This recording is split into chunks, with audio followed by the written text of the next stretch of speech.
Hello दोस्तों, मैं रविंद्र कुमार आपके इस अपने चैनल पर आपका हार्दिक स्वागत करता हूं, अभिनंदन करता हूं। आज हम पढ़ने वाले हैं इंग्लिश ग्रामर। इंग्लिश ग्रामर के अंतर्गत हम पढ़ रहे थे आर्टिकल। आर्टिकल के अंतर्गत हमने क्या क्या पढ़ लिया था। आर्टिकल के हमने अंतर्गत दो पार्ट हमने पढ़ लिए हैं। ये पार्ट 3 है। ये पार्ट 3 क्या है? आर्टिकल। आर्टिकल का कौन सा पार्ट है? पार्ट 3 है ये। तो आज हम पढ़ने वाले हैं पार्ट 3 के अंतर्गत 1 2 3 4 5 रूल। 5 रूल पढ़ेंगे और बहुत ही अच्छी तरीके से पढ़ेंगे। आपको मैं एक बात बता दूं कि आप अपने चैनल को आप अपना ही चैनल समझिए इसको।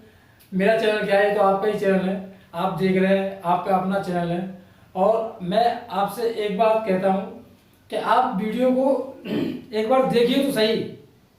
जा कहाँ है? यहाँ देखो, एक बार देखो, बस एक बार देख के फिर कहो कि वीडियो में कोई कमी है या समझाने में कोई कमी है तो कमेंट में हमें ज़रूर बताएं।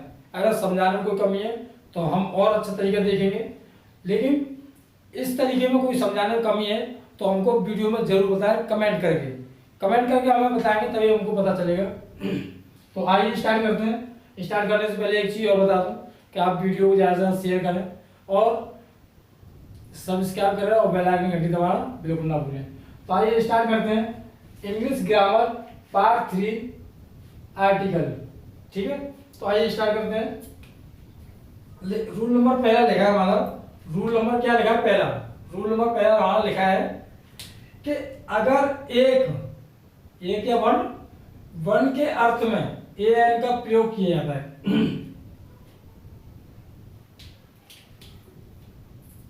वन के अर्थ में ए एन का प्रयोग किया जाता है तो वन के अर्थ में कैसे? जैसे कहते हैं द काव हैज अ टेल। द काव हैज अ टेल क्या है? वन के अर्थ में किया जा रहा है। ये क्या है? Article. Man has a head, ये की है तो एक के अर्थ में किया जा रहा है। समझ में आ रहा है या नहीं आ रहा है? कमेंट करके जरूर बताया करें समझ में आ रहा है या नहीं आ रहा है। रूल नंबर 2 देखते हैं। रूल नंबर 2 देखेंगे हम। तो रूल नंबर 2 में क्या लिखा है? रूल नंबर 2 में लिखा है प्रत्येक ईच या एवरी, ईच हो या एवरी हो अथवा प्रति को बोलते हैं पर के अर्थ में एन का प्रयोग किया जाता है। तो पर क्या होता है? जैसे पर आवर, पर मिनट, पर सेकंड ऐसे होती है ना, तो वो पर, उस पर की जगह क्या लगाते हैं? एन लगाते हैं। तो आइए देख लेते हैं। जैसे सी कैन रन 10 किलोमीटर एन हावर। अगर हम देखें मैथ में हमने पढ़ा होगा तो हम क्या बोलते हैं? पर आवर, पर मिनट, पर सेकंड ऐसे तो बोलते हैं, लेकिन यहां क्या होगा? एन आवर होगा। क्या होगा? An hour.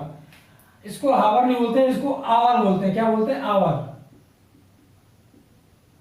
क्या बोलते हैं? आवर बोलते हैं इसको। तो आइए स्टार्ट करते हैं। एग्जांपल नंबर 2 है they went there once a month. एक मंथ, एक महीना, प्रत्येक महीने की बात हो रही है। तो इसको देख लेते हैं। रूल नंबर 3 है। रूल नंबर 3 क्या कह रहा है?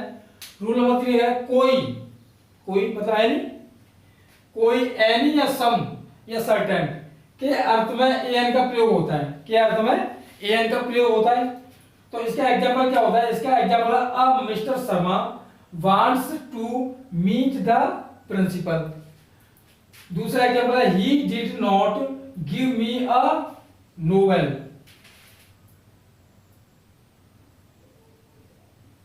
Give me a novel. समझ में आया नहीं आया? तो यहां देख लेते हैं रूल नंबर 4। रूल नंबर 4 में क्या कह रहा है? रूल नंबर 4 बता रहा है कि जाति बताने के लिए, अपनी जाति बताने के लिए, यानी क्लास रिप्रेजेंटेशन के लिए एन का प्रयोग होता है। क्लास या अपनी जाति बताने के लिए क्या किसका प्रयोग होता है? एन का प्रयोग होता है। क्लास, जाति क्या होती है? जैसे बर्ड क्या है? जाति है, पक्षी जाति है। और जैसे हम बताते हैं क्लास क्या है? क्लास तो क्या है? समूहवाचक है सर। समूहवाचक है। तो आइए स्टार्ट करते हैं। जाति बताने के लिए यानी क्लास रिप्रेजेंटेशन के लिए भी एन का प्रयोग होता है। तो जैसे एन एलिफेंट क्या है? एलिफेंट जाती है। डॉग क्या है? जाती है। वुमेन क्या है, जाती है। An elephant is a hug animal. और दूसरा दिया है आपका अ पीकॉक इज अ बर्ड। तो ये कैसी है, ये जाति बता रहे हैं, जाति तो बता रहे हैं। तो आइए रूल नंबर 5 देखते हैं।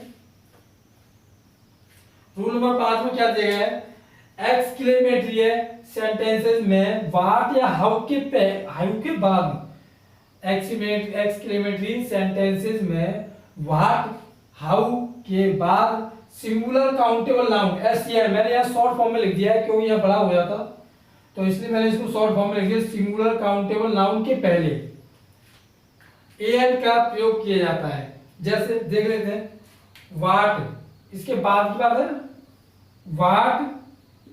व्हाट और हाउ के बाद, तो व्हाट लगा यहाँ पे, व्हाट लगा, व्हाट के बाद क्या ए लगाएगा नहीं, तो ग्रांड बिल्डिंग।